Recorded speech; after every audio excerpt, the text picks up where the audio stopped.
दोस्तों, India news के digital platform पर आप सभी को बहुत बहुत स्वागत है। अभिनंदन है, मैं हूं आपके साथ सौरभ त्रिपाठी। दोस्तों, चलिए बात करते हैं राजस्थान के विषय में। राजस्थान में टिकटों को लेकर बड़ा पेच फंसा हुआ है। अब ये कहा जा रहा था कि बीजेपी की, आपको याद है कि सबसे पहले बात करते हैं बीजेपी की, फिर इसके बाद आपको कांग्रेस की बात करेंगे। लेकिन सबसे पहले बीजेपी ने अपने 41 उम्मीदवारों की लिस्ट जारी की। 41 उम्मीदवारों में 7 सांसदों को टिकट दिया गया, एक पूर्व आईपीएस को टिकट दिया गया है। अब बीजेपी ने जैसे ही टिकट दिया 41 उम्मीदवारों को, सांचौर से सांसद को भी टिकट दिया, स्थानीय जो कार्यकर्ता थे वो भड़क गए। स्थानीय कार्यकर्ताओं का कहना है कि जो लगातार ग्राउंड पर काम कर रहा है, मेहनत कर रहा है, उसको तरजीह दी जानी चाहिए। इसके अलावा अगर बात किया जाए तो कई सारी बातें निकल कर सामने आई, कई सारे लोग परेशान भी रहे।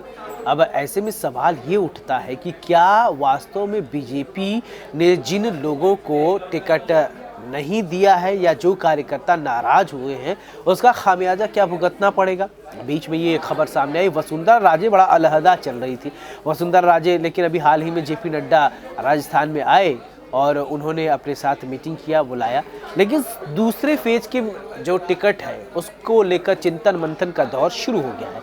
क्या राजस्थान में बीजेपी इस बार कमल खिलाना जो चाह रही है, कुछ लोगों को नाराज करके कमल खिलाए जा सकते हैं क्या? अगर कार्यकर्ता नाराज हो गए और उन्होंने ग्राउंड लेवल पर सपोर्ट करना ही बंद कर दिया तो क्या बीजेपी कुछ कर पाएगी? शायद ये सब बातें सोचकर आला कमान के लोग जो हैं वो कोशिश यही कर रहे हैं कि बीजेपी कहीं न कहीं जो कर रही है उसके विषय में अब सोचने की जरूरत है। जेपी नड्डा ने वहाँ पर पहुँचे क्योंकि राष्ट्रीय अध्यक्ष हैं, और इसके बाद डैमेज कंट्रोल करने की कोशिश बीजेपी लगातार अपने स्तर पर कर रही है।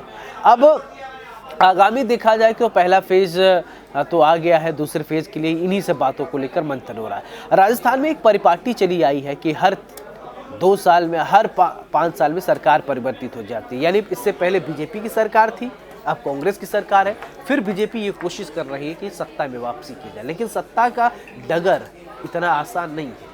सत्ता में अगर आपको काबिज होना है तो आपके कार्यकर्ता जो है वो आपसे अगर संतुष्ट हैं, खुश हैं, तो आपके साथ मजबूती से काम करेंगे। नहीं तो राजनीति में किस करवट ऊँट बैठेगा कोई नहीं जानता।